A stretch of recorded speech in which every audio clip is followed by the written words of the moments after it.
Дали Зоран Заев како премиер ја злоупотребил службената положба и влиел на Врховниот суд и специјалното јавно обвинителство во носењето одлуки, ќе утврдува обвинителството за гонење организиран криминал и корупција. Пратеникот Антонио Милошовски утрово и ги предаде аудио снимките и транскриптите на обвинителката Вилма Рускоска, на кои се слуша гласот на експремиерот, односно, како што тврди Милошовски, како Заев носел одлуки во име на Врховниот суд и на СЈО. Поточно се договарал со Катица Јанева и Јово Вангеловски.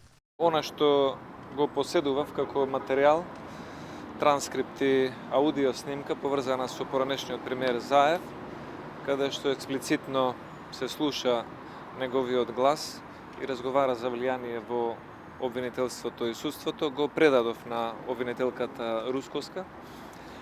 Направивме како и минатиот пат уреден записник и од незина страна беше споменато дека истиот ќе го обработуваат за да видат која е неговата релевантност.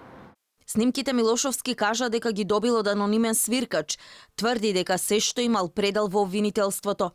Разговорот бил снимен во владата во мај 2019 година, а на состанокот освен Заев биле присутни еден обвинет во рекет и уште едно непознато лице, тврди Милошовски, и посочува дека средбата може да се потврди со прегледување на снимките од безбедносните камери во владата.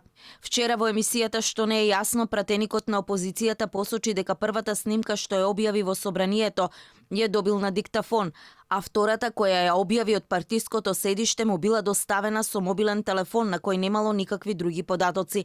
Обвинителството на Рускоска сега треба да утврди дали двата аудио записи на кои се слуша гласот на експремиерот Заев се доволна индиција да отвори предистрага.